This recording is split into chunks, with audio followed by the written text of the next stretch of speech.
Today we're going to be talking about living fully. And we've got two amazing ladies on our guest baristas.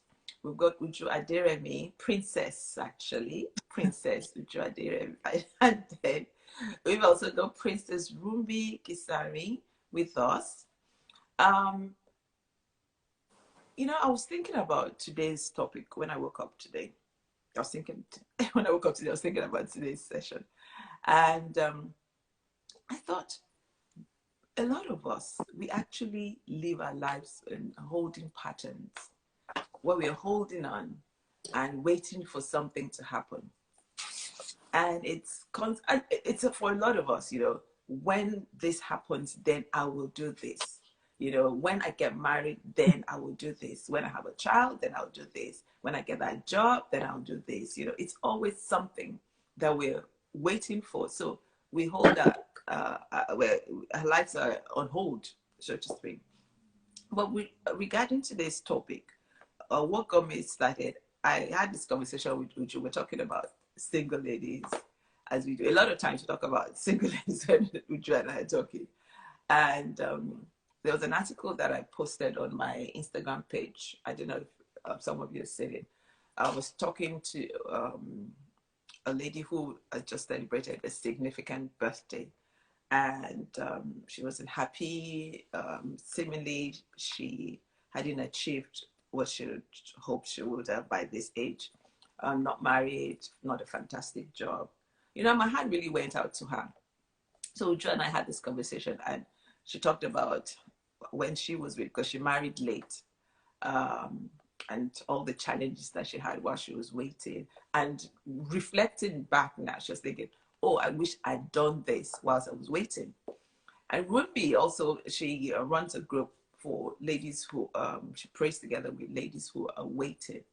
So I'm going to get both of them to, first of all, introduce themselves, tell us a little about what you do, so that those who don't know you can find out more about Uju and Rumbi. So, Uju, tell us a little bit about yourself, please. Okay, hi everyone. I think everyone associates me now with this topic of marriage or marrying late. Hi, my name is Uju Aderemi, and I work as a program director for one of the international NGOs. I focus on programs around public health, girls, women, and young adolescents, really. And yeah, what else? What else could I say? Okay, Rumbi. Hi everyone, I'm Rumbi Gisanrin, and by day I work for a medical devices company. I work in reproductive health, so we do products for IVF and obstetrics and gynecology. So I'm very passionate from a professional point of view about women in general, and then vocationally do some charity work. We've got a small charity, and then also do coaching. And then I'm passionate about marriage. I'm married, but passionate about ladies coming into marriage and preparation because of my own personal experiences in marriage. And so just run a little prayer group every month with some ladies. Thank you. Thank you, ladies.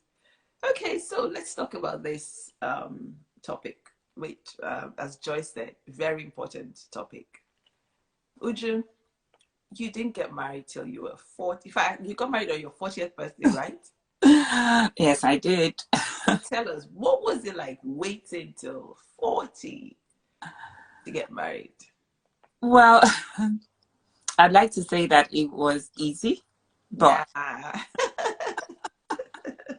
I mean, come on, being a Christian, strong in the faith, trusting God in His time and His season, But to be fair, it was just not easy. And sometimes I wonder why it wasn't easy. And I'm being very honest. Was it not easy because of societal expectations? Right. Was it not easy because of myself? I had bought into the societal expectations that, hey, at a certain time you needed to be married, and also and so sometimes I really reflect on myself and say, why wasn't it easy? Was it because other people were in their own lane, running their own race, and had being married, you know, what was it about it that was hard?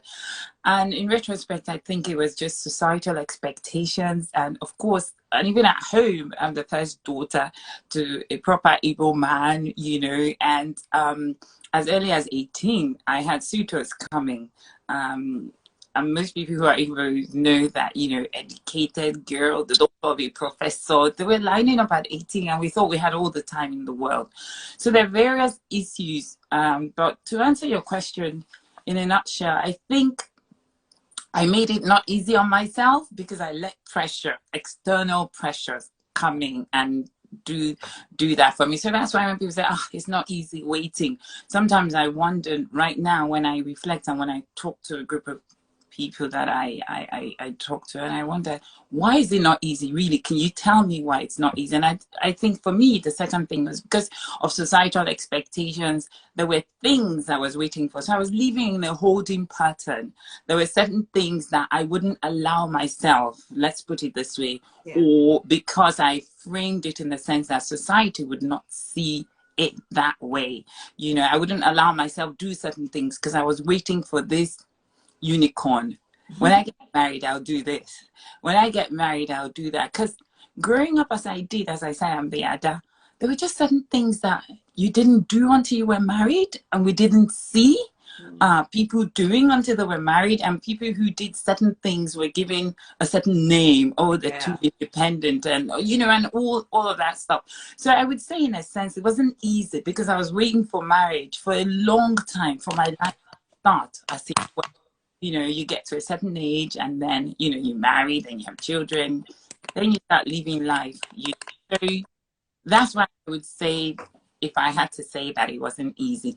The other thing, just the third thing before I leave, is also that, and I mean, I say this with all respect, the sisters in church who were married, who were older, and didn't make it, because by the time I got born again when I was 24, so between 24 and 40, I spent a huge the greater part of my marriageable age in church that I was not married. And I would say that there wasn't a lot of kindness from sisters who were married and who in different ways, and I'll unpack this later on, they kind of made it harder. And I've heard it said before that women make life more difficult for women, and there are other things that we could see.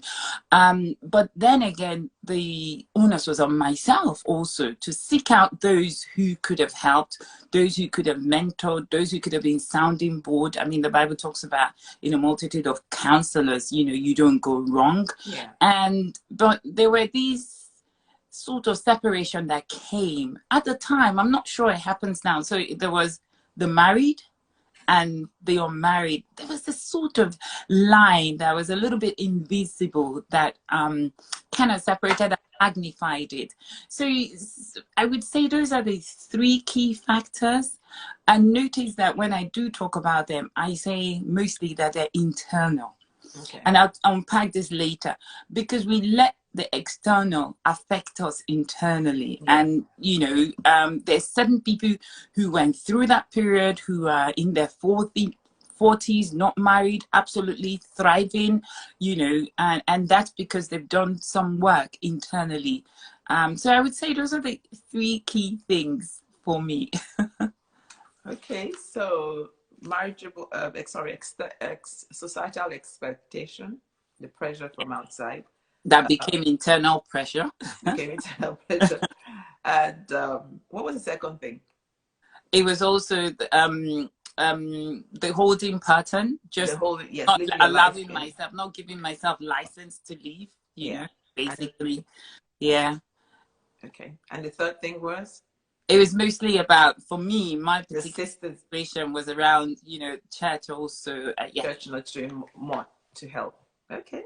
We're just trying to find my space in church as a, you know, I was a bit of an anomaly. At this age, you know, there were different groups in church. The singles used to cater mostly for the younger ones, you know, and then everybody else around that group and that space were really married. Right. So then, they had a singles ministry, but it was for mainly the younger ones. Yeah, mostly. I mean, nobody would say to you that, oh, don't join the singles ministry at whatever age you were. But it was mostly populated by people in their early 20s, in their 20s and early 30s. So, Okay, I'm going to come back. There's so many things you said that, like you said, we're going to unpack later. So, Rumbi, you got married, well, at one of the things I'm going to unpack is this marriageable age. So, you got married at 26, you said? 27. 27. Okay, so tell us about your experience. Okay, so I got married at 27 years. I met my husband around 26 and got married by 27. It was very fast.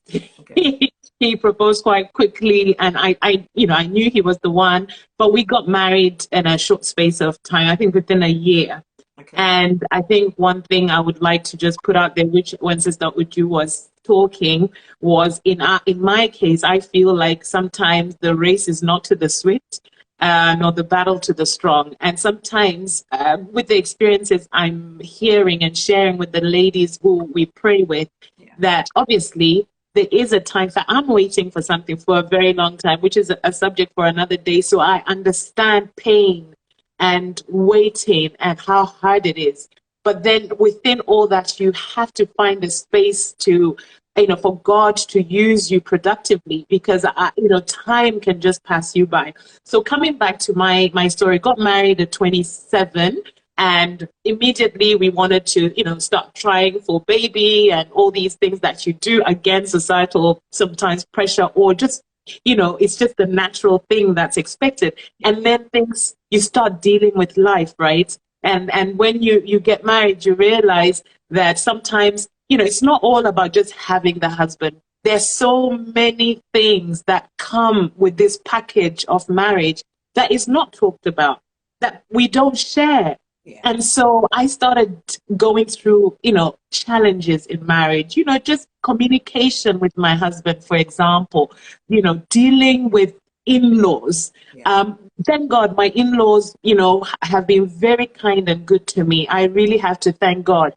But whilst, going through some of the waiting periods of challenges like a child, like other things, you start to deal with the reality of life. And after the wedding, they say the marriage starts. Yes. And you start having to really deal with bills. You're dealing with, work, stressful situations that really they stretch you. Yeah. And your husband, and the real people come out. Yeah. The reality. Yeah. And so through my experience, through having got married younger, my husband is a bit older than me, so he too was a bit of a strong-minded man. Me too, I was strong-minded. And I was like, this both strong-mindedness is not working. It's not working. So we were butting heads, and so we were going through all that. And within that, I felt that there is a need. God then, whilst I got to know God, my life was saved, started praying. And then I realized that we have something to give in whatever situation we find ourselves. Yeah. And I was so consumed with my situation, my waiting for what I was believing God for, that I wasn't focusing on anything else. And then God started dealing with me, really stripping me down and saying, look, Rumbi, I know you're waiting for this, but I have things I need. And you have those things that you need to go out into the world and give of yourself. And I'll speak about those things later. But so my burden just became so heavy. I mean, my husband knows about it. I speak to Sister Ojo. I'm sure I've spoken to Pastor Funke about it, about young women coming up. And I think we need to start these conversations early. Because some of the ladies who started speaking to me, like in my team at church, were like, you're married. You should be helping us. Yeah. And it was almost like a cry of, like help, but to say you have something. So when you are crying about something else, God actually has given you something that you can use. And so I said, look, I have some experience. Even the tough information is important. Yeah. So why don't I take time to pray and share the things that I've been through so that we can avoid some accidents in marriage? Yeah. So I'll pause there. It's interesting. There was something you said that reminded me of some conversations that I've had where people say things. When you say today that marriage is not easy, you need to take time to prepare. But I hear people say, I know, I don't mind. Let me just get into it. I Yeah. know, I know it's, you're saying it, but you're married at least. Me too, I just want to enter in there. Yeah. And yes, I go through. That was me. That was you, okay. I used to say to everyone who's over there, they say, your marriage is not easy. I'm like, yeah, come on, let's know that it's not easy. You're in your marriage and you're telling me marriage is not easy. Yeah. Yeah, right. But the truth is, it should go beyond marriage is not easy. What is it about marriage that is not easy? How can we help to make sure that, not make sure, because everyone's situation is different, but support and assist and come alongside you. And I'm so grateful that these days that we have, we have life coaches, we have mentors. These were not things that were available. Well, maybe they were, but we didn't just seek them out. Or they were, different guys at that time. But, any young lady, no matter how old you are, will do themselves a disservice if they didn't seek out, mentorship, and particularly also from married couples. I mean, I had one, to be honest. It was informal. We used to pray together, but it helped ease that waiting period. She was more like a sister to me. Herself and her husband was like a brother to me. It was informal, but they were there. They stood by me, and they understood when those things, when I couldn't talk to anyone else, when, there were just certain things they could feel it. And I remember she kept telling me that, I didn't come to, I didn't marry as a Christian, right? So there were certain things that she couldn't relate to. Right. There were certain things she couldn't relate to because they weren't born again when they got married. They got born again, and there were some considerate issues that they couldn't support me with. But yeah, everyone should find, and I mean everyone, and it doesn't have to be a formal thing. There should be someone who you're befriend a family. Yes, exactly. Yeah. Exactly. And just to speak on that thing you said about married not easy, there's a quote that I have here that I have it on my wall now, and it reminds me, I crack up. It's by someone called Dr. Joyce Brothers. She says, getting married is easy. Living together successfully is hard. So I keep that in my head, and I'm like, so you never hear me say to anyone who's waiting to get married and say, oh, marriage is not it's not easy. No, qualify it. I mean, and when people say that, I'm like, yeah, why should marriage be easy? Life is not easy. This is me always. Life is not easy. So why do you expect marriage to be easy? I thought that 40 years, over 40, I'm mature, I'm a Christian, I pray, I can pray the devil away, so let's carry on. I didn't even do marriage counseling. I mean, okay, clearly this wasn't really my decision because my husband had been married before, and so he had done marriage counseling. So, but I didn't make it an issue, and this leads me to one of the other things that I was going to talk about. As you wait, you have to allow yourself time to grow. And speaking to what Rumbi pointed out, purpose. We're waiting. And do we realize that there's a purpose in this waiting period? I know that it never really does seem that way. And I remember when I got married, I said to God, yeah, well, but Lord, why did you wait so long to cross our path? To cross. I think I froze for a minute. Yeah. Yes. But to be fair, there's nothing that God does that does not have purpose, and so by people of faith, we should believe that and we should realize that. And even though it doesn't make sense, so I just wanted to speak to that point that Rumbi made, about finding purpose. And it's a topic I'm passionate about, particularly for girls, for ladies who are in the church, because it's something that I live through, and it's a space that I still feel, we're not really equipped for. I'm not sure that I'm equipped for it because I can only share from my experience, and that's why when I gather, I say we're learning from each other. But crucially, it's about purpose. In your waiting period, it's about using that time and really any other time to identify purpose. And whenever we talk about purpose, people think it's about one life changing, you know, one big thing. Oh my goodness. You know, it's interesting what you just said. I woke up this morning and I felt the Lord. I actually wrote it down. He said something to me. He said, we all want to do big things for God. Why don't we start with doing the little things for God? Exactly. Everybody wants to do, I'm going to do this. But it's the little things. Start with the little things. Little steps. Little steps, Little absolutely. Steps. Yeah. And just to bounce off what Sister Oju just mentioned there, Sis Funke, is when she was talking about marriage, and then, you know, you're not thinking about anything else. And as she was talking, I was just thinking about that, you know, marriage is a good thing. And the Bible says it, you know, it is good. But every good thing attracts the, you know, negative, especially the devil. And for us as Christians, when a good thing is there, the devil, you know, his head just starts to go crazy, and he's like, how can I break this thing? And that's why there's so many challenges in marriage, which is why the preparation period is so important. The you know, the older women, some of the stuff that we've prayed about in the group is about how the older women, and it says this in the Bible, the verse that says the older women teach the young girls, you know, and the older men, because God knows that you need that counsel. You're going to need help. You're going to need someone who's been there, who can say, my dear, you will pull through this, because sometimes it gets really tough. And so, you know, I was watching one of a sermon, and it says, do you notice when Wahala started in the Garden of Eden? It's when Eve came.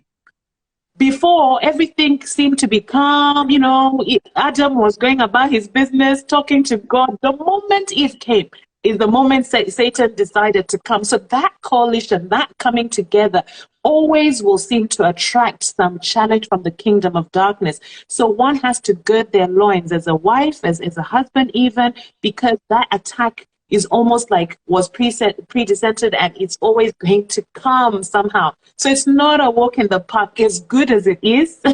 You have to be strong. What you said, Rumbi, is so true. It's so true. The power of two, you know, and like the Bible says, two will put to flight 10,000. So of course the enemy recognizes that by the two people come, especially two people who are in Christ. This is Wahala for him. So he's going to try to put a divide between. Very valid point.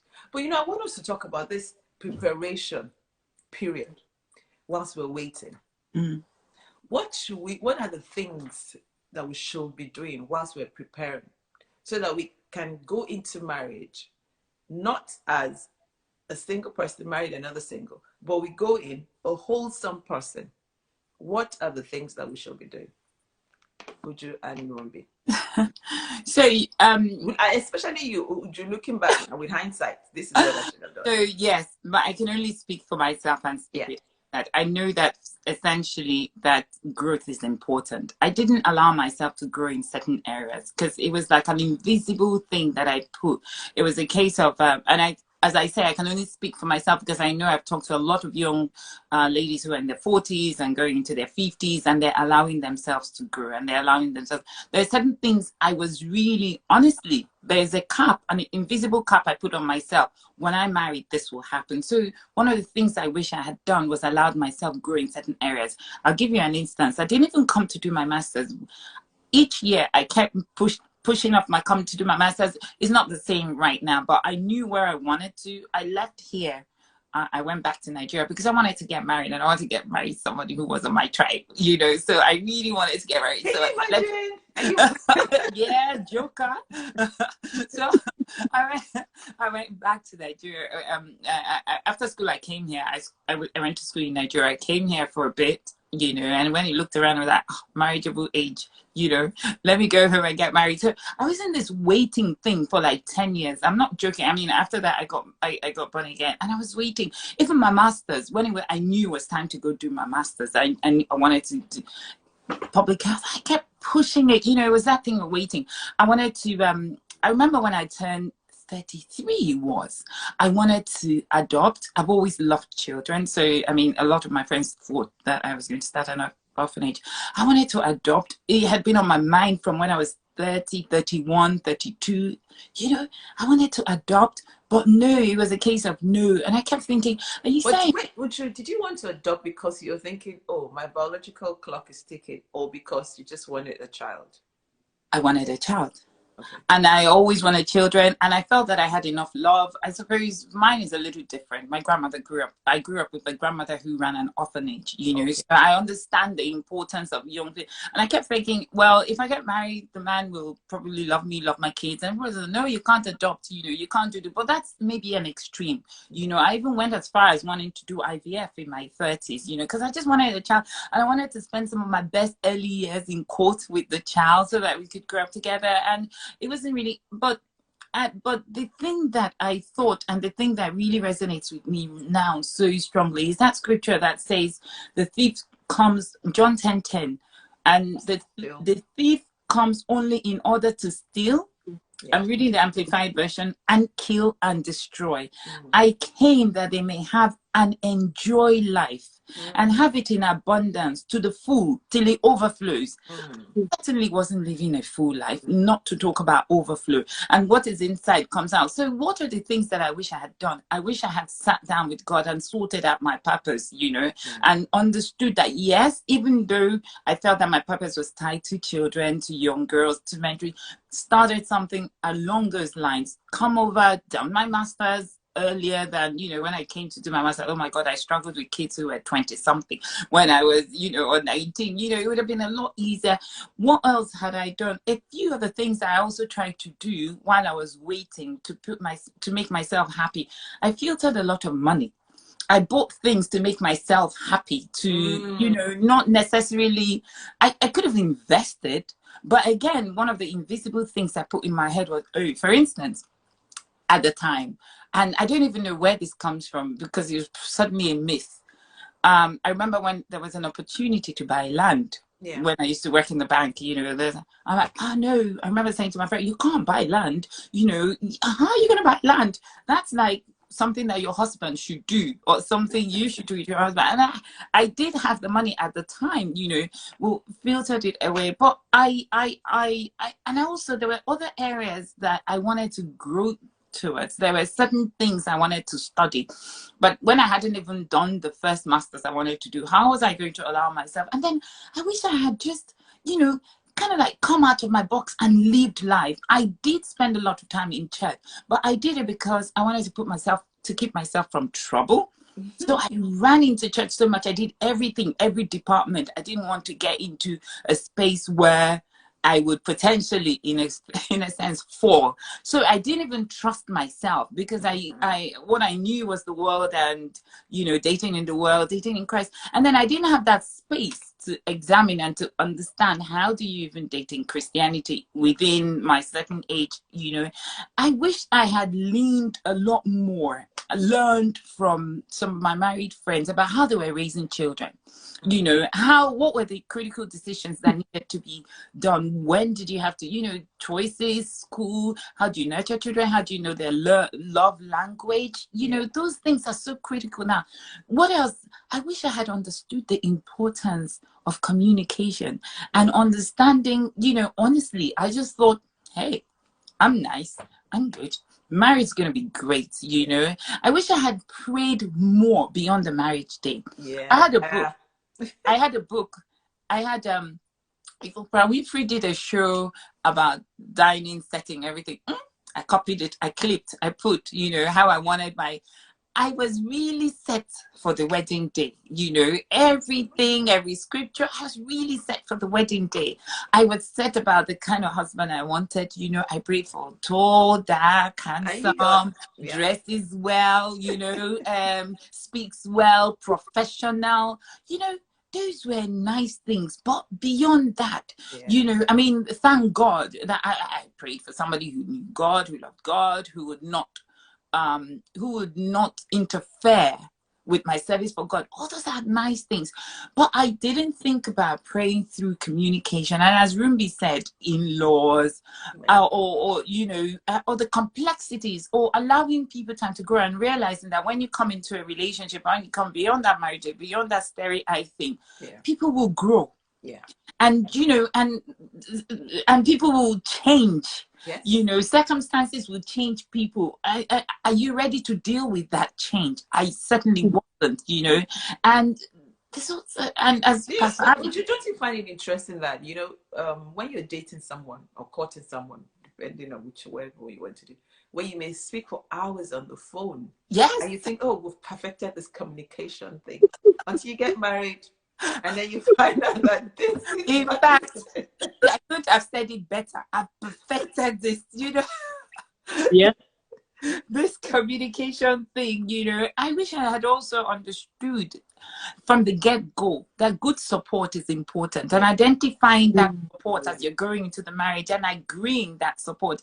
And then also, and this is particularly for older ladies waiting to be married, the importance of boundaries. We always feel sometimes when we get to a certain age, this one is coming. I've already been on the shelf for quite a while, and so you compromise certain things that you have no reason to compromise because you know yourself. Yeah. At this time, particularly when you're older, you've grown to a certain extent that there are certain things that you will not be able to tolerate.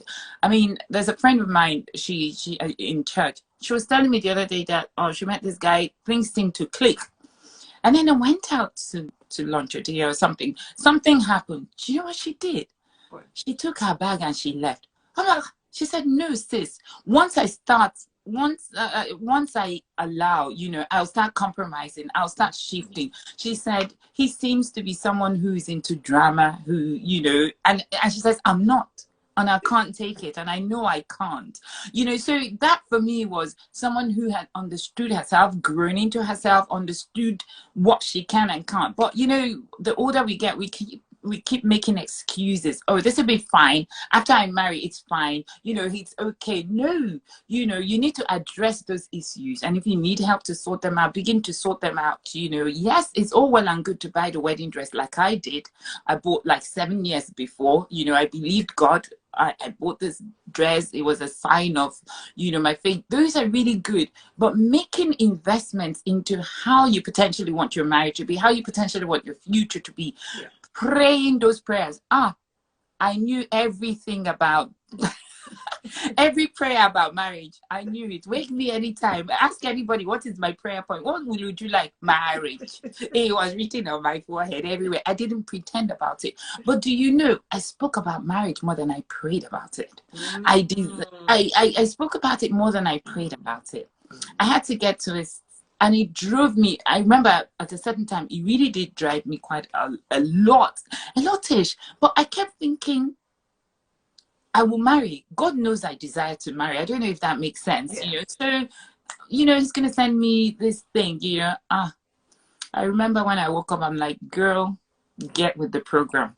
I will wake up in the middle of the night and I will pray and I will decree until one day God said to me, and I came to the realization that, Lord, if I marry, you're God. If I do not marry, you will still be God. Yes. But I desire to marry and I do this and do that, and let me stop talking now because I talk too much. There's certain things that I wish, but the most important thing is that don't leave your dreams, and it's important that you know yourself. It's important that you understand your purpose, and understanding your purpose helps you in the life partner, somebody who will support you in fulfilling your purpose. It's so, have you not met people who have married and the marriage has destroyed their purpose, for want of a better word? And those dreams come crashing down, because of different things, because you just didn't stand true to yourself. And I didn't tell you that, I stood true to myself in every way. No, I didn't, but thank God that he's also a God who sorts things out and he does make things beautiful. But those are some of the things that I'd love to talk about. I would have known myself, allowed myself time to grow, dreamt and not lived in a holding pattern. I would have prayed more than I talked about it. I would have sought counsel, and I would have opened my mouth. I would have sought counsel. I would have looked at how my friends were raising their kids beyond that. Basically made investments beyond the wedding day. My own concentration on the wedding day was too much. It was just, I just want to marry. I just want to marry. But you know, what you said is so true about whether you marry, he's still God, or whether you're not married, he's still God. But you know, again, it's God that marriage is something that was instituted by God. Yes. He says Absolutely. it is not good for man to be Absolutely. alone. So he desires for his children to be married. But I Yeah. guess it's something that we need to, you know, really, really think about when we're agitated about this marriage thing. But then again, people say, oh, it's okay for you to say that you're married already. No, but you're right, Pastor Funke. I used to say to him that, you know, you are the one who said, and God said, it is not good that man be right. I used to even say to God, you know, my earthly father, Prof, is what we call him, my dad. Yeah. I said, if Prof could give me a husband tomorrow, you know, he would, you know. I even remember going through times when I said, those arranged marriage people, they must have something going on somewhere. You know, at least you didn't have to worry. But it's the same way with us. We know that God has already arranged it. So settle into that peace. But as you said, it's easier said than done. But those are the things, the areas that you need to grow in. Confident that you have a loving father, you know, who loves you and wants the best for you. You know, your timing may not be the same as his, and he knows why. You know, and once I settled into that, I think around the time I was 39, you know, this time clock, I threw away the clock, because really, what can I do? You know, and if you wanted to just marry anybody, perhaps you'd marry. What we're talking about, the marriage that will help you fulfill your purpose, lead you around that, you know. So personally, do you know Joy, Uju and Rumbi, personally, I actually believe that anyone you can marry anybody. You can marry anybody. There are lots of men on the streets that you can marry. It's just as Uju just said, it's the man that you marry, woman that you marry, that will help you to fulfill God's purpose.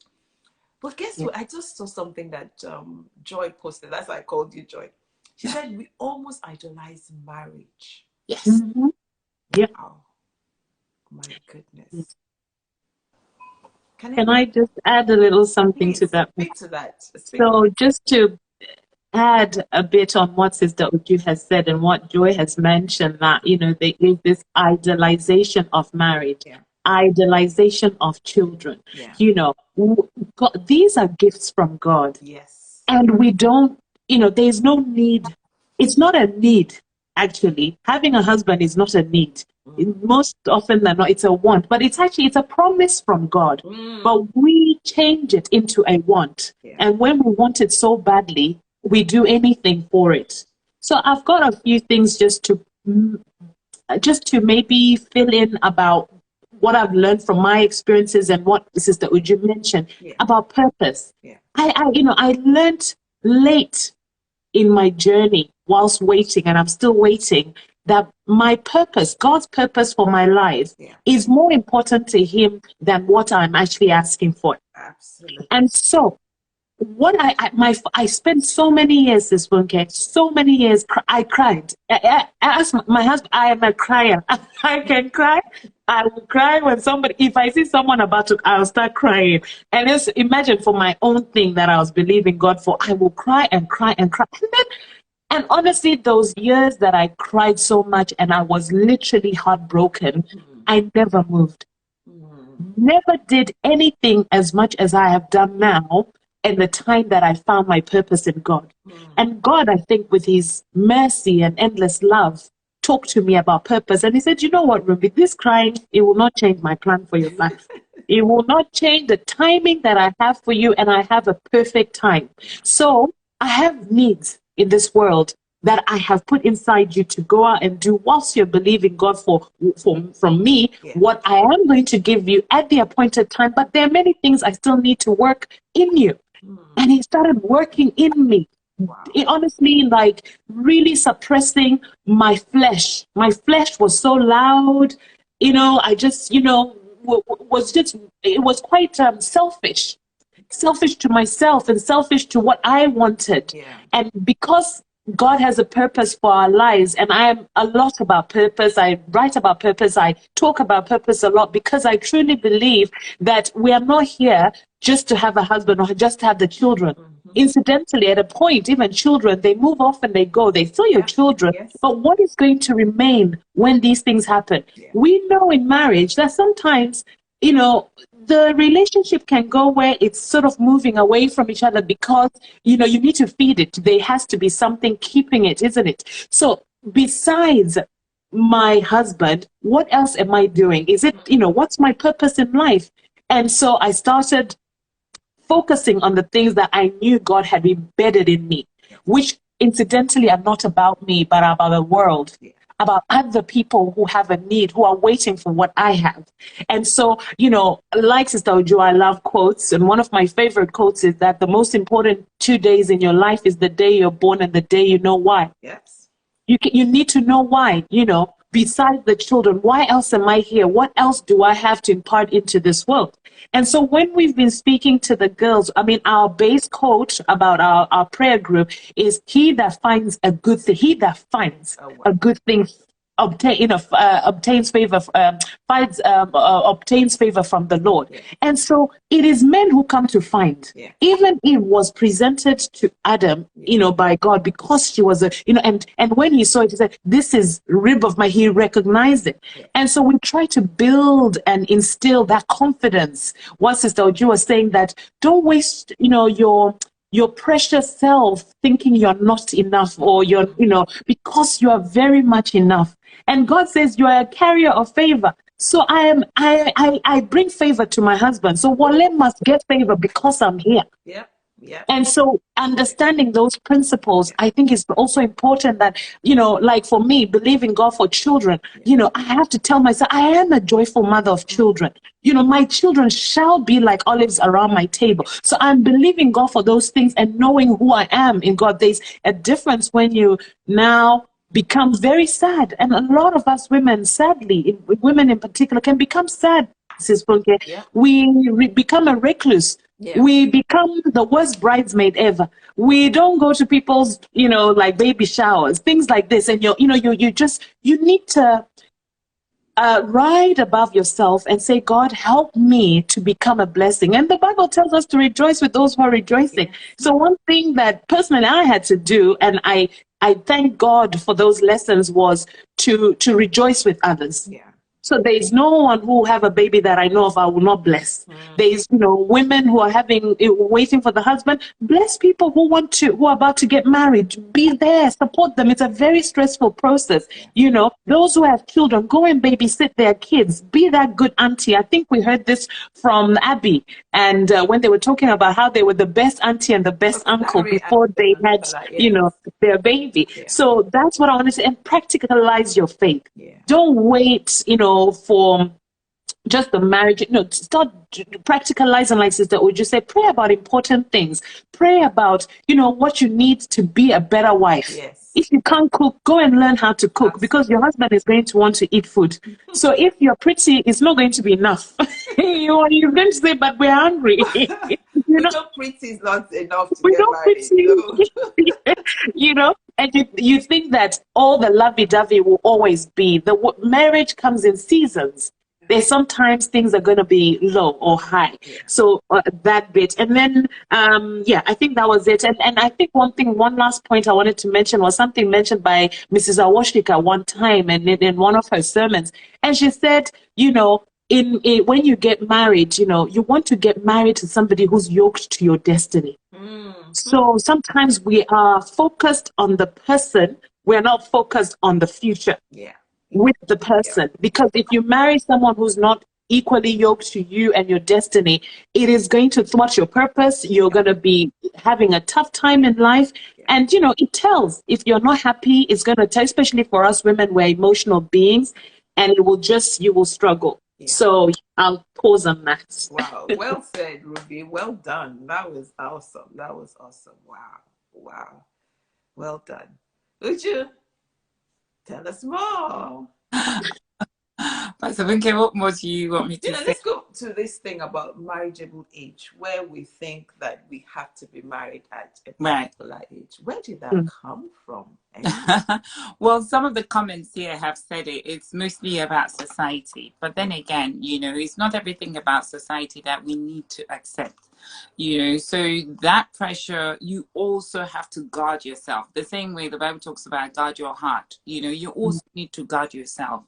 And my sister lives her best life. She woke up one year, for instance, she took off to travel the world in a year. And these are things that in marriage I can't do it.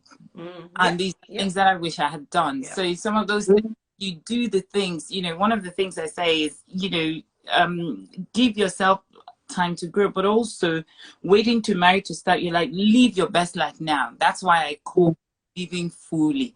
There's no living fully is living your best life now. Exactly. Now. It's now. And let's face it, to be honest, God Of course, she wants man. I didn't say you didn't want man. I'm just saying that, she's living best life now, even as she's waiting. Her career is taking up. But it's not just about that. It's also about for me, the holding pattern. Even in that holding pattern, as Rumbi said, there's a purpose. There's a purpose in that holding pattern. The same way that we have friendships in seasons, is the same way that you have something to give back in that season. For instance, the way I used to serve in church, I can't serve that way now. I cannot serve that way now. It's not for anything. It's also a season. Maybe when the kids are gone, and it's different.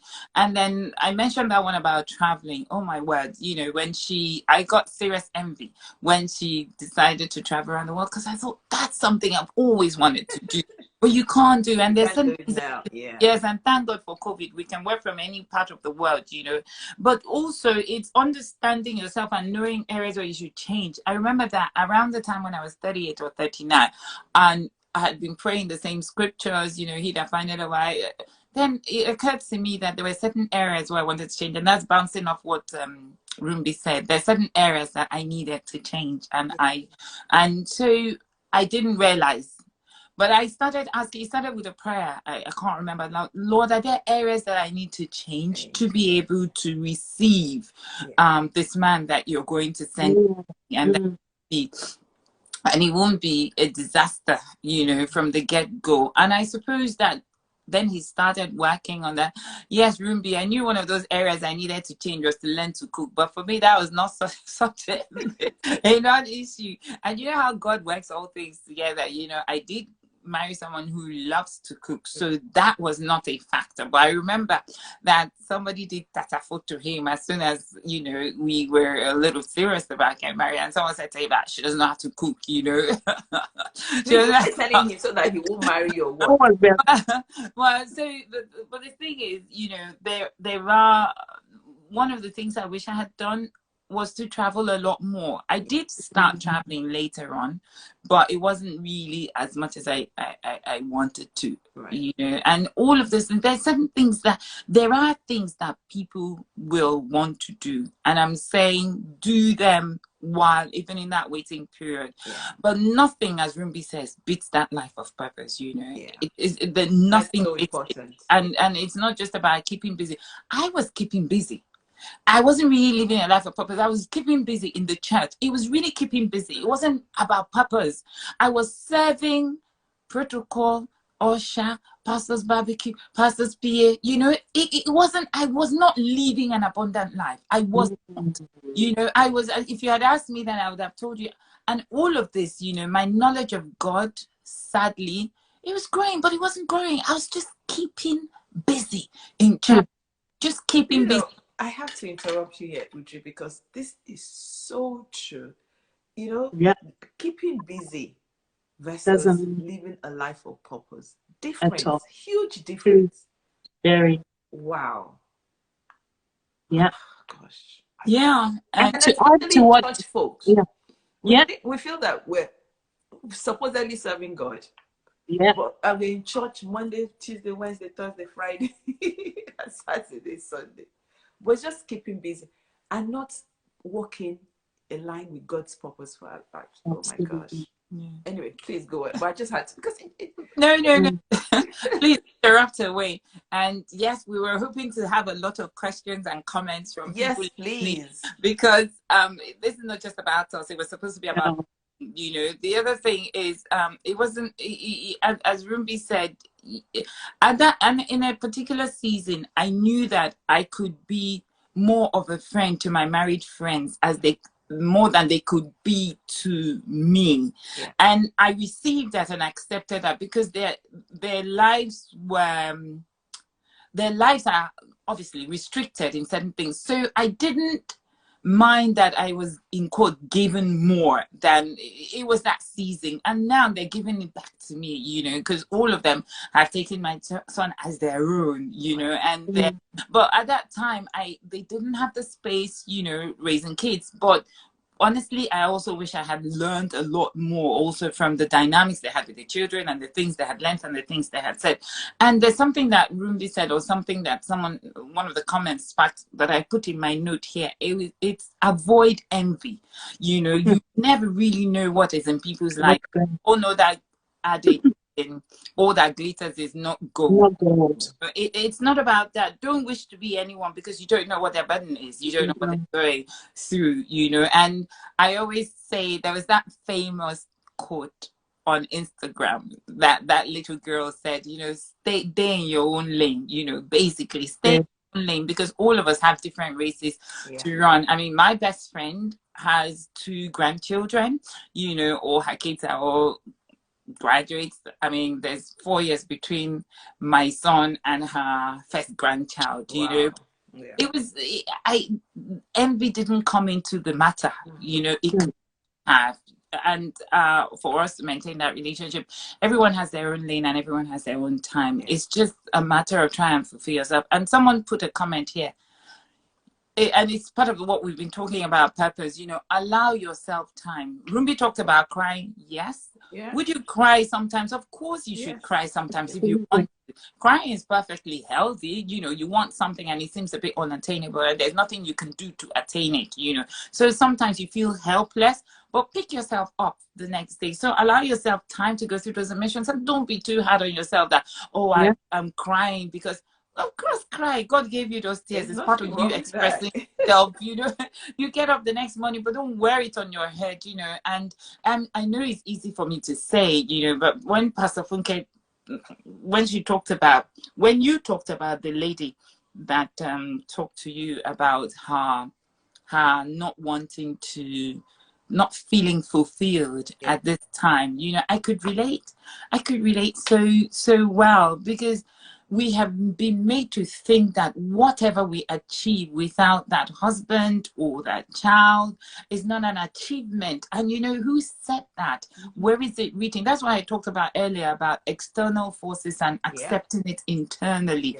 as well. You know, you have to really struggle to debunk those things that we have accepted and received. I tell you, keep away from those things the same way you keep away from people who do things that you don't like. When I was there's sometimes I kept away from certain aunties and uncles, and you know, going to certain, because you know how you're stepping, they won't be looking at you, they'll be looking like behind you, as in, oh, you again, as in you're alone, as in, you know, you don't need those negative energy if you're going to go into that sort of space. And if you have to be, fortify yourself, because it's a family event, you know. But once you understand yourself, and once you receive that this is a phase and this is where you will, the Bible says the expectations of the righteous are not cut off. It means if you're expecting to get married, keep those expectations. As we said, God actually did it. But it's how you are expecting and how you're waiting. It's have a responsibility to yourself to live your best life while you're waiting, and not wait for the marriage. The marriage is not the end of it all, and marriage is not the ultimate purpose of your being. I know I'm sounding like a preacher now, you know, but these are the things. And you know, when we think about it, well, if we really sit down to think about it, there's no marriage in heaven, and that's where we're going to spend the rest of eternity. So when you get there, they're not going to say, Mrs. Uju Aderemi, All the single ladies stay All here. yes. Put your hands up. Anyway, let's not make light of it, because just for some people it's very important. Yeah. But what I want to talk about now is this support. You mentioned, you talked about sisters not supporting you whilst you were waiting, and the things women said and did that you didn't find palatable. Can we talk about that? So I'll give you this instance. It sounds really funny, and it's not an isolated incident. But I hope when you're a certain age, most of the people that you know, most of the young men are married, Yeah. and of course we're women and we're built to not just have, I don't know, male friends, and some of us have also had male friends. You know, one of the things that also is interesting is when you want to go out, we now all go out together. This is something great and fine and fantastic. Yeah. But it wasn't always like this, you know. I mean, at a certain time, most of the people who are your friends, if we had to go out, they would all go out with their husbands, and you would be like, you know, the one sticking out. And people try to make sure that you felt involved, but also there were certain people that, let me tell you this story that demonstrated. A lady said to me the other day, you know, I was talking to someone's husband, you know, and they came and put their hand around their husband, you know, it was kind of like staking claim. And I said to her, oh my word, that happened. I thought it was only in Nigeria that happened, because that's where my experience was. I remember I called a gentleman after a certain time at the instance of my boss, who happened to be the pastor at the time, because I spent 2.5 years working in church, because, you know, it's all part of the wanting to be, you know, relevant to God and trying to find my purpose. I worked in church for a minute, and I remember that time pastor said to me to ring someone who was married, and I rang him. He wasn't there, left a message, and then the next day the wife rings and wants to talk to me. I'm like, oh, hello. And then she goes, I heard you called my home at 9 p.m. I'm like, yeah. And she's like, what did you call for? I'm like, you wanted to talk to my husband? I'm like, oh, pastor wanted to talk to her. I said, oh, because it's late for you to call my home to talk to my married husband who is married. I'm like, yeah, you know, and had you who was married, you know, rang the home at that time, her tone would have been different. Whatever she was implying would have been absolutely different, you know. And this happened not just once. It wasn't an isolated incident. This is something that happened over and over again. And, you know, whenever there was talk about a certain young lady or something, you know, the women, the married ones, are the ones whose voice will be the loudest. And you would always think, but aren't they the ones that should shield, should call and come and say, you know, what's going on? Maybe this behavior, you know, to guide and to talk about that. So yes, there was certain incidents like that. So we had to come to a point where we're like, oh, but we can go out together. We can go out on our own. We can talk on our own, and we can, you know, find a way to. That was not easy at that time, you know. Wow. Now, there are two things. You know, you talked about this one where you called the woman and called the man, and the wife called you back. But this other one where the lady came and put her hands around her husband to stake her claim. But one thing as you mentioned that, I thought, was it because she wanted to stake her claim, or maybe it was just, you know, maybe that's the way she and her husband, maybe she wanted to talk to him and just went on. So what the question is, a lot of these things, are they just perceived or are they real?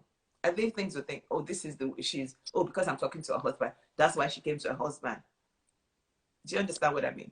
Yeah, I understand what you're saying, but I wish I could tell you that it happened to the lady, and it also happened to me in a different circumstance. This lady who was sharing her experience with me.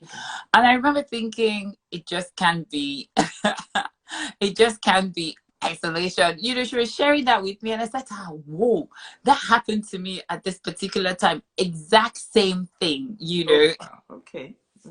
I guess sometimes it's the way in which something is done, isn't it? Say that again, Rumbi. Sorry, I was saying sometimes it's the way in which something is done that gives you a bit more detail to what it is. There is an issue of perception. Yeah. And sometimes, I guess, when you are maybe at the receiving end of something, Yeah. for example, so they could say that the single lady was receiving it this way because of her situation, isn't it? Yeah. But there's a lot to be said about how other people present themselves as well. So for this, and I think Sister Uju mentioned quite a few things which I have heard parallels of or similarities from, some of the ladies about just how certain things are just said and positioned. And I think there is something to be said about the cultural impact of ourselves, especially in the African setting. Yeah. Things sometimes are said not in the kindest of ways. There's this whole thing about our biological clock, Yeah. which I think puts a lot of pressure on ourselves anyway. As a woman, you know that, well, you're told, we know that you're born with exactly all the eggs that you're going to have for the rest of your life. Whereas men continue to produce sperm and sperm and sperm. And so they say, well, it'll come a point where your clock has stopped and there's nothing happening. And I think that's a lot of pressure on us as women, because you know that at a point things, and they say now, the soonest you can start having these babies. I work in reproductive health, and more now, even the scientists are actually saying they really should encourage women to have their babies as soon as possible because of a lot of challenges, biological, environmental, mental challenges, and, just as in, pressures of life nowadays. So there's a lot of toll on us as women, in particular, about this whole getting married, get your children in, which then encompasses all these things we're talking about. And this matter that Sister Uju mentioned about when things are said in not a very kind way, it was shared with a few of the ladies that these were like her mother's own sister, so her auntie, like her big auntie, where her own children had got married already here in the UK. Yeah. And they will go to weddings, and she'll make it a particular announcement when they come, when she comes and her sister, that, welcome, or come, and, when are you going to bring your husband soon? And she said that it's got so bad, and it's a deliberate act where she really wanted to highlight that they're not married, that she doesn't want to go to family events anymore, because there's this highlight which makes them feel uncomfortable. And so coming back to the big aunties, I think mentors and coaches, I think it's so important for us to surround anyone who's going through. It might not even be marriage, it could be a child, it could be they're looking for a job. If you are in a position to support and help, please, by all means, do that, and do it with kindness. Do it with kindness, because you don't know what, you will meet around the corner. You don't know what your child, is going to need one day. So be kind and help others as much as you can, and not make them and amplify a sore area as it is, So. Do you know, when you were talking, Rumbi, and I thought, okay, maybe because of our culture, especially African culture, we really can't tell the older aunties how we feel. But in this instance, I was wondering that can't you get to a point where you say, Auntie, I don't like what you're doing. Every time I come, it's when is your husband, or when are you going to get married? Or like a friend of mine who, I think she was 40, her mother was trying to hook her up with a 70-year-old man, those kind of things. Like, stop it. I think we should be able to get to that point where we say, stop it, Auntie. Well, Ms. Funke, I totally agree with you. And I think we should get to a point where we can respectfully decline information that doesn't serve us.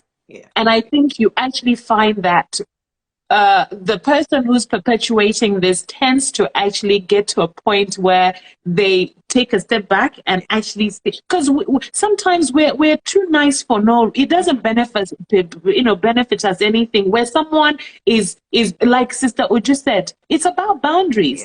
And I think you can get to a point. I've had to create some boundaries where, I've had someone say, this job of yours that you're always traveling all over the world, when are you going to have a baby or something like that? And I'm thinking, okay, so you think I'm just not wanting to have this, like you don't want to have your husband, or you don't want a job. And we, unfortunately, society can be very cruel and very careless. And I think especially in our African culture, because there's this, I think, overexertion of respect. You have people who hurt people very much, and you can't say anything. So I think you must get to a point where you can say it nicely, Pastor, Sis Funke, to say, please, Auntie, this thing that you mentioned, make them aware that you are actually, you've said it a couple of times, and it doesn't sound very nice. It doesn't put me in a very good place after you say, all of us, in as much as we have our idiosyncrasies, I think we understand when somebody is feeling hurt. And I think when someone mentions it, we hear it. Probably stop afterwards. And they normally stop. I've seen in my case, they stopped. Yeah, because you just you amplify someone's situation more than they need you to. So it's not really fair. And I was going to mention earlier on, if it's okay to share, that about when they were talking about living your life. Now, one thing I realized in times of waiting is, honestly, enjoy every step of your journey. You can never relive seasons. You can never go back. I remember when I was my single life was probably shorter because I married earlier, but it doesn't mean that it still has to have counted, needs to have still been fruitful. And so what I realized is the things that I enjoyed my single life. Honestly, like when I got married, there never a day came that I said, oh my gosh, I wish I had enjoyed myself. I maximized that enjoyment when I was younger. And there were things that my husband didn't. I used to, my friends were Caribbean when I was single. So I used to go to the carnival. In fact, I went to the Caribbean, was part of the carnival, wearing swimming costume and everything. When I got married, my husband was like, this thing is not what we will take into this marriage. And I was like, that is fine. I've maximized that enjoyment, but it's okay. So it's not like, so whichever, and then when you come into marriage, there are other seasons that you're going to come into, which, you need to enjoy. So in my time of waiting, I've really enjoyed, not having children, to be honest with you, in some sense. Of course, I want them. But when my friends tell me that they're having issues with this child and this, and I'm like, okay, my time will come. But for now, let's not suffer now and then suffer again. But so let me enjoy this time now. So I just encourage, I have a saying that I say, don't suffer twice. And we're not saying it's suffering in the sense, but don't cry now and then you cry again that time. So enjoy this season now. And then when that one is finished, you say, you know what, let me now deal with the ones that I'm going into. And then you keep on moving, because life is endless. There's always something ahead. And, we don't need to pressurize ourselves unnecessarily. So, yeah, enjoy your season. What you said, Ruby, so true, because I remember Larry saying the same thing. I think Larry and Bisala, I can't remember which one, said that before they had Tobiloba, they could just up and go, travel anywhere. But now they can't just up and go because they have a child. So it's so important. It's so important that you enjoy the moment. I was actually speaking to another lady yesterday, and I said to her, talking about enjoying the moment, I said, when the kids are growing up, a lot of times we're focused on, oh, this child is doing this child is, I can't wait for you to grow up. And then one day you find out that the child is 26, the child is almost 13, and you're looking back, oh, I wish I'd spend more time enjoying them when they were younger. Because as they grow older, they don't want to spend more time with you. They're out there. So you're literally begging them, you spending time with mommy. Oh, I've got to go out. I've got this. I've got that. So honestly, it's so important to enjoy the moment. Every stage in life, we need to enjoy it. And Sister Funke, can I quickly mention something? I think it was mentioned by Sister Uju. In one of the the nuggets that she shared. And I don't know, I'll put it this way, there are things that God wants you to enjoy now. And he even wants to increase them as you go along your journey. I'll give you an example. there was a time that my husband wanted to change his car. Yeah, this is an example. And I remember then he mentioned something and he says, Rumbi, I was thinking that when I'll change this car when we have a baby, right? At that time. And then I said to him, honey, you know what? You've got the money now. You want this car. Go ahead, because we don't know when the baby is gonna come. And besides, only God knows. So why don't you enjoy it? This is something you deserve it, you've worked out. He went and he got this car. Do you know, Pastor Funke? In the space since that time and now, God has increased him in the capacity of, let's say, that car, even 3-4 times. Like he's changed and gone up. And then we were talking about it and we're saying, wow. So had we waited and said, oh, you know what, we'll just wait, all these years would have passed by. That increase that God still wants to do for you will have just stayed dormant. It would never have, actualized. So what are we saying? God still wants us to enjoy the fruits of whatever He is giving us at this present moment. Because, and even the Bible says, tomorrow will take care of itself. And a lot of the times we are taking care of tomorrow today. And we preempt today promise tomorrow. So, oh my goodness, this has been awesome. I'm not sure if you guys have been reading the comments about this women supporting others. Some people have said it depends on the way you come across. Some people have said women, different things. But I think the most important thing is be self-aware. I think that's so important. For the single ladies, don't cross boundaries. I would like to say that. Absolutely. For the married women, I'm sure not every woman wants to take your husband, please. Even though, yes, there's some women who have their sights on. Because I was speaking to someone yesterday, she was talking about Lagos women and her husband and whatever. But I think just having it at the back of your mind, also be more sympathetic towards the single ladies. Not everybody wants to take your husband, for Christ's sake. And the husband that allows himself to be taken, then there's a problem. In fact, I have this thing about, when women say it's the women, I always think the husband himself too has the problem. If you allow yourself to be taken, then anyway. I haven't seen the comments, but yes, I mean, everything is subject to interpretation. Yes. But the truth of the matter is that don't knowingly add to a woman's, they're already being treated as pariahs. Of course, as a single woman who was older, I was sensitive. I was quite sensitive, and whatever situation you are, you're a bit more sensitive to that particular situation. There's certain things that won't touch you because you've never been in that situation. So I think, yes, as you rightly said, we should be self-aware. It's not about that, but I know the incidents that we were talking about, and we do know what it is, because there's always that group of all these single girls stuff, all these single girls. I'm like, okay, show some of your time to us, those single girls, and see, I mean, there's something. I mean, husbands leave, no one takes them. That's why I was laughing. I saw that. They leave. Husbands leave, no one takes them. Are they documents on the table? but it doesn't, again, make, of course, single ladies have to have whatever barrier, but I'm telling you, there's nobody who is and then, of course, like in every situation, just like in married women too, there are people who don't have manners. In the single women, there are people who don't have manners. But all I'm saying is don't add coal on top of do you know what I mean? Be sensitive.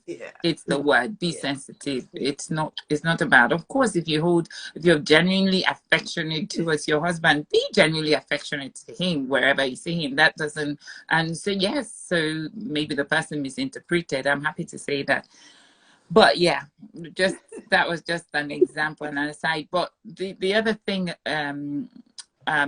it was also that, sometimes as women, we should sow something towards other female, which is why I was really glad when Rumbi started this prayer meeting. It's just so, it's something, it's giving of our time, it's sacrificial. You know, she doesn't have to. She's married, and yeah. So tell us about. And one thing I think we talked about it yesterday, about people having different graces. Can you remember? And I said, you both now have, well, you have the grace to help the youngest single, well, older and single or mixed in between. I don't.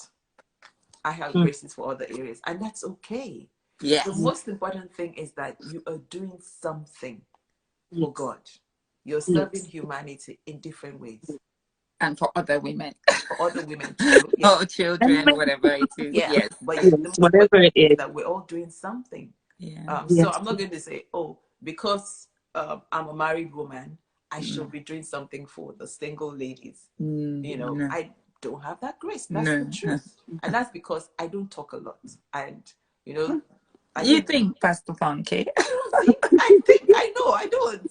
This is the one you hear me talk about.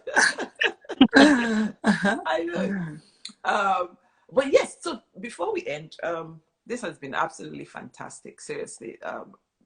Really grateful to you and Uju and Rumbi. Absolutely fantastic. But before we go, can you tell us about, Uju, tell us about this new thing you started, and Rumbi, tell us a little bit more about what you're already doing, so that people who want to come on board and be part of your support group can join. Okay, so obviously mine naturally evolved because of the things that I've been through, and as I rightly said, I found it difficult to fit in somewhere that I felt that I belonged at that season, and I knew that there are lots of groups, single fellowships, for want of, that's the old term for it, right? Groups that meet for people believing God for marriage. I've always felt a tug that this is something that I should invest my time in. One of the things I hate to do is complain and not do anything. So I went through this period, and it's a case of, so what are you doing, you know, to give back? And in my local church, I did join for a season the Singles Fellowship. Yes, after I was married, I joined the Singles Fellowship, not because of anything, because I wanted to be a support for, but then I found out that I think I'm more of a support for older ladies who are waiting, as opposed to the younger ones. There are loads of support out there for young people, and I don't want to say the obvious. So and having conversations with different groups of, I have different groups of young ladies that I sit with and talk with. They ask questions. Sometimes if we're having lunch in my house or brunch, they quote my husband in, because, and the truth is that they have questions, they want to belong somewhere. And so just thinking about giving it a structure, it's not something formal, it's something that's going to organically evolve. And may I say that some of them also include people who have been married as well. And I often find, in fact, this is just a nugget for me, I often found that where I get my advice sometimes when I encounter issues in my marriage are my friends who've been divorced, because they've been there. They give me good, wholesome advice, as in, don't make this mistake that I've made as well. But so for some of them who are, so it may be people who are in different seasons, and for one or two of them, they're not even waiting to get married. You know, they just want to be able to support ladies who are around the same age group, have common interests, and also just interested in being there for that space for young people who are older, who are in church. So we kind of meet. It's going to be called Living Fully. Living Fully. And some of them do certain things. Some of them travel. They have travel groups that they belong to. But just wanting to learn from each other as we prepare, you know, wanting to take advantage of this season. Basically, it's just a space for people who are over 40s, who are believing God for marriage or not, but who are older, want to learn from each other. What should I do in this period? investing. There are places where we can signpost them to. I know that there's several young people who are running groups around, biblically based groups around people. But for me, it's just a holding space. It's kind of like a hangout cafe, but it's just physical. You know, we talk about different things, we talk about experiences, we share about how people get through certain things, they ask questions, we bring people like you to come and talk about certain things. And then when we meet, if something comes up, if a topic comes up, we look for an expert in that and we just bring that into the space, you know. Just because of location wise, I don't want it to be virtual. I think we're coming out through a world that people are really tired. If there's space to make it virtual, yeah. But it's just a meetup and different things will be done. Is it biblical? Absolutely. Are we going to be praying? Yeah. But prayer is not the fulcrum of it. And the attention is not necessarily get married now, get married now. It's finding purpose, living your purpose, having a space for all the singles in church as we, particularly in church, and maybe bring their friends. But let's learn from each other. Let's sharpen each other. Let's prepare. And one of the things that I do very frankly, they ask me questions. I say, I'll just answer, you know, because that process, I wasn't prepared. I'd love to say that I was prepared. I was not prepared. And it would be remiss of me not to share the things that I have gone through. And they relate to me because I've been in that post as well. I did not marry early. So, yeah. Thank you so much. And you can contact her send her DM at Uju Aderemi. I've just put her Instagram handle on the post. So please. It's not Uju, it's UJ. UJ Aderemi. Oh yeah, just sorry. Yes, Yeah. And yes, of course, I talked about somebody put a comment here.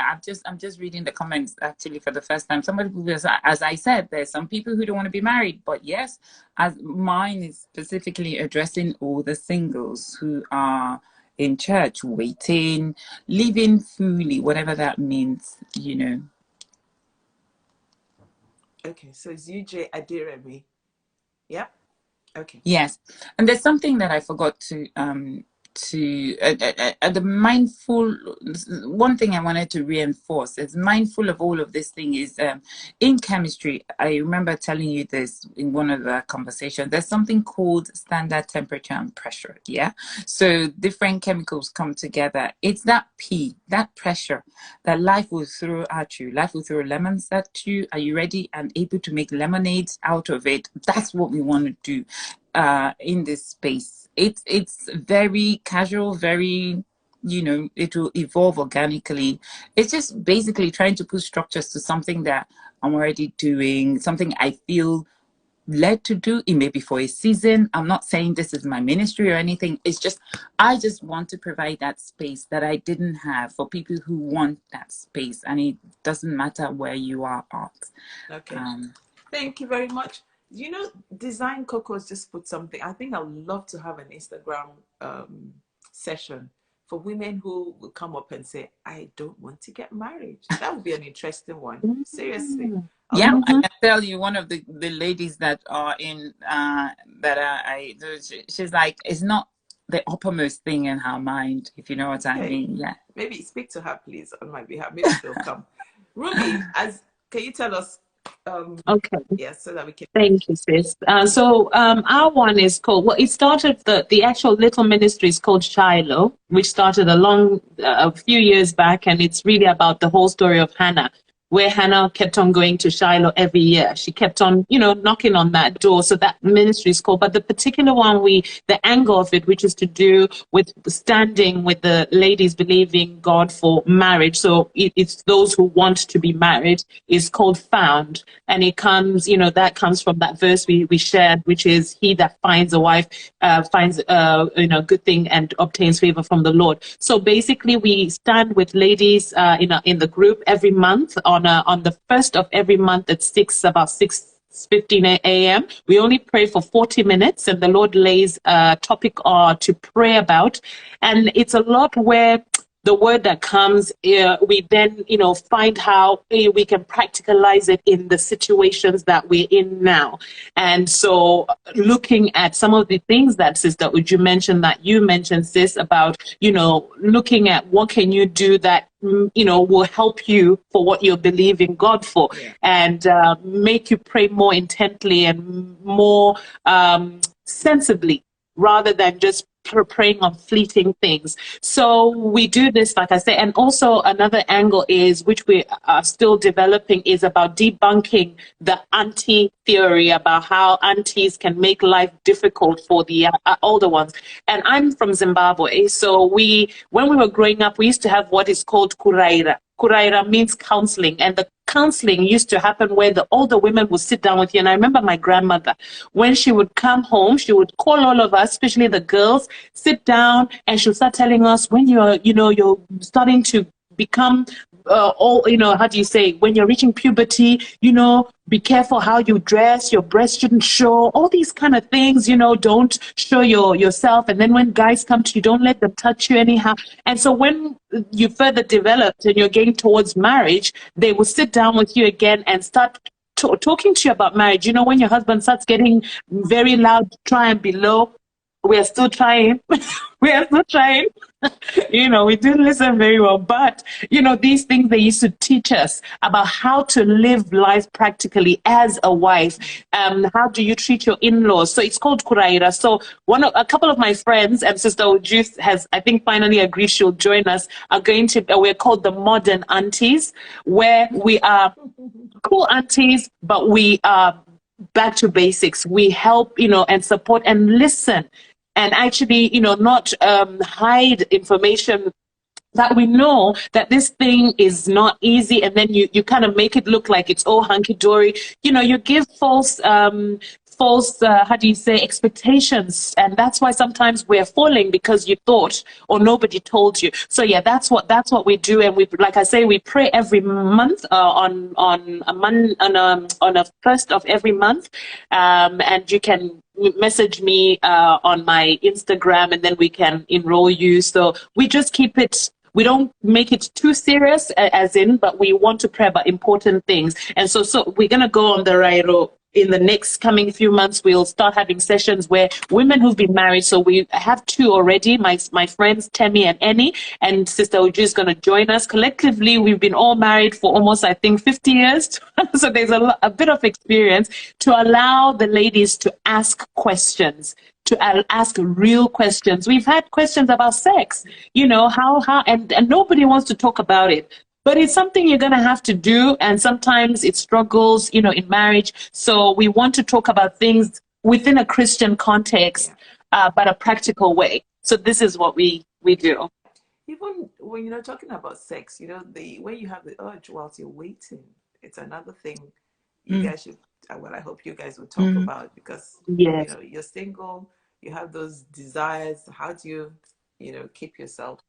And especially when some stupid guys will come and say, I have to test it before I get married. Ridiculous. I have to drive tests. Yes. That actually came up, sis. And one of the young ladies who comes on our group actually asked, and she said, how you have urges. You meet a guy and you like him.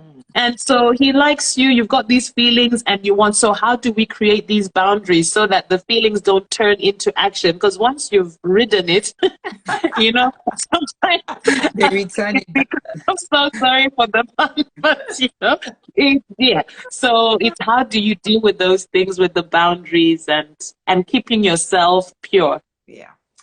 Thank you so much, ladies. Absolutely brilliant session. Both of you have just been amazing, simply amazing. So, ladies, if you want to join the group, so it's UJ Aderemi at UJ Aderemi, and Rumbi G at Rumbi G. Send them DMs. If you can't get through to them, send me a DM. If does have my number, send me a message. I'll link you guys up. But thank you so much again, ladies. Really do love you. Appreciate you loads. And that's it for this week. Next week, we're going to be talking about menopause. menopause. This is another topic that is needful. So I'll see you next week. Thank you, everyone who's joined us today. Thank you for being the most engaging, I don't know, family, Hangout family. You guys are just brilliant. I love reading your comments. I wish Instagram would save those things, so that one can go back to it. Well, you guys are brilliant. Really, really brilliant. Thank you. God bless you. And see you next week. Thanks, Miss. Thank you. Thank you. Yes. Any sessions for the guys? Oh yeah, we should. Yeah, Get they need the guys. they need a session. No, seriously, they do. They do need a session, because that's one of the things also that all the singles that we talk about. Yeah. Then we talk about, they're like, what about the guys? And like, okay. Yeah. So problem. once as a stopgap, we brought my husband. So I think we should get the guys.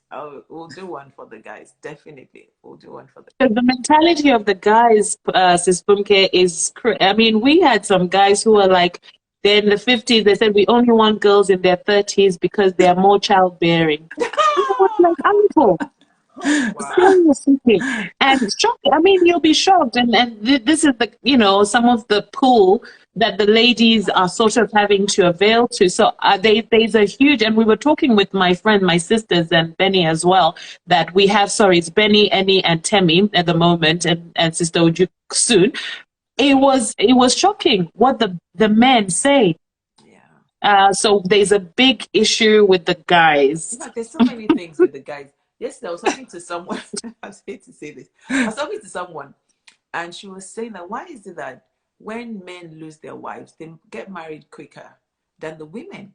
So we're trying to think about all the women that we know of that have lost their husbands, but have not remarried. Yeah. It was only one that we could think of. Wow. And then the other thing we said was that, and even when they marry women most of them who've never married before. So what about the older ones that are there? But again, I guess, like you said, they're looking for the younger ones who are childbearing. Yeah. Yeah. I think we should stop this topic because we could go on. Honestly, and yes, as we say, we don't have all the answers. We always, what my mantra is, all I know is not all there is to know. So always bring in help. Come and help my sister answer this question. This one I haven't encountered. And I only talk from my experience. That's why, we open up the door to bring people. Yes, I agree. Women overcook with information. We need the men talking. So we know we're definitely going to do a session for the men. We need to, and let's listen to them and find out. Maybe we're wrong in certain areas about the things that they're going through too. But we'll definitely get the men to come on board.